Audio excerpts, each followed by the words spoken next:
Okay, now the tips and tricks which I got, tips and tricks which I got from some or from Steve Kaufman, from Ikena, and from I think from Luke Moses McCormick, and from Benny. So from these four, I learned a lot. I learned lots of things. They are polyglots. I will put the link of their channels respectively down in the description. So I learned a lot from those four people, and now I made a list. This list was based on Steve Kaufman way of learning a language, but I made few changes based on based on Moses McCormick, and based on other ways that other people use. So the first one is that you need comprehensible input. You need comprehensible inputs that are comprehensible and easy to digest. First one, you need to start with short sentences. This is my own way to start with short sentences by using phrasebook.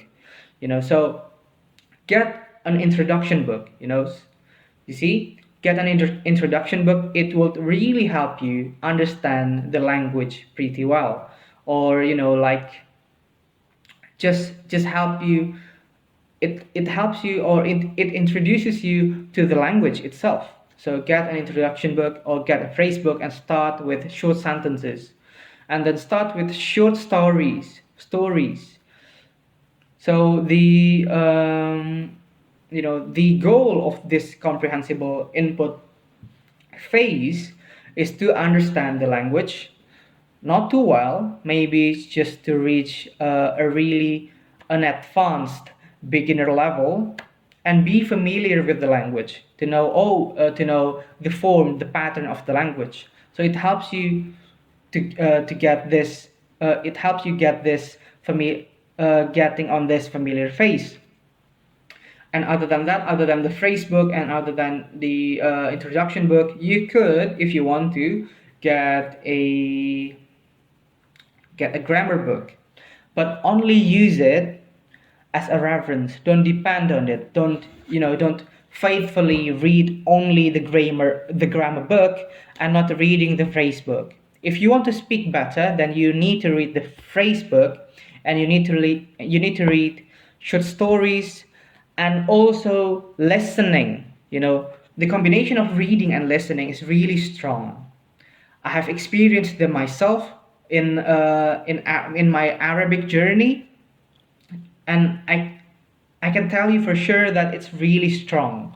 So make sure that if you're reading a short story, if it's possible, then search for its audiobook, or search for short stories read online in YouTube.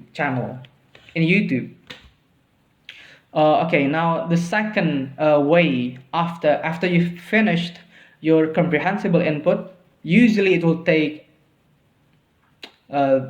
there's a fly. Usually it will take around 2 until 3 months, and after those 3 months, then you move on into interesting input. If you could get to the interesting input faster, then it's fine. It's not strictly have to be. It's not strictly have to be, or has to be 3 months. So move on to interesting input. This interesting input is really, really important because it gives you motivation. It gives you motivation, and it gives you, you know, it keeps you having fun while learning the language. Many problems that people are having in learning English, or in learning other languages, is that they stopped midway because they're not having fun. They're too focused on the grammar, and that stresses them out. And in the end, they stopped learning the language. So go to interesting input.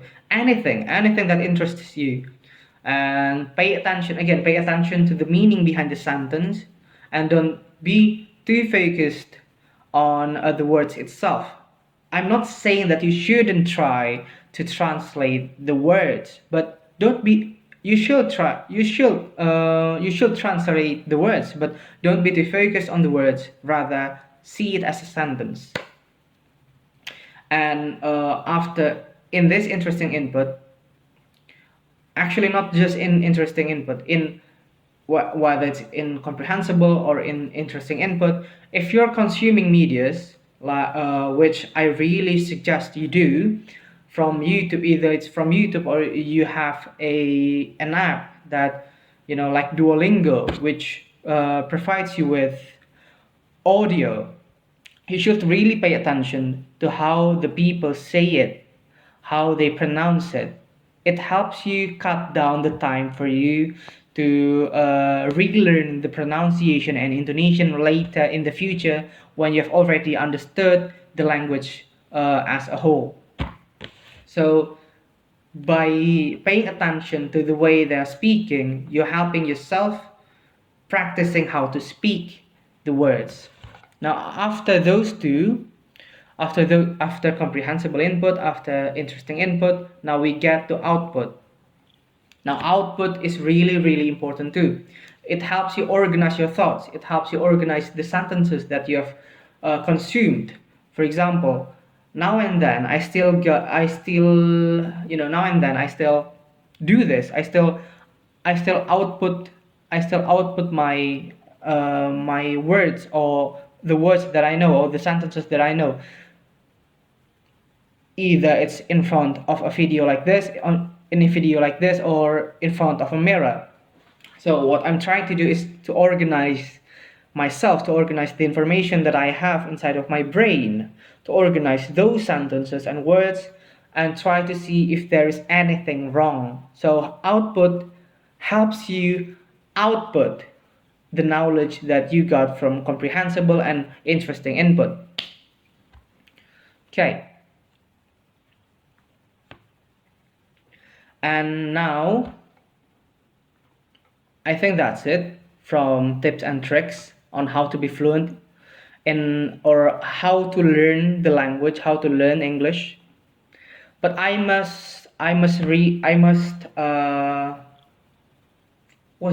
is it?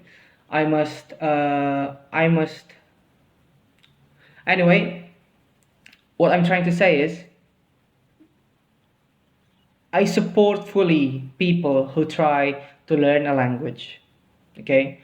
And my advice to those people who are starting, focused on understanding of the language. Don't focus too much on the accent, don't focus too much on sounding like a native.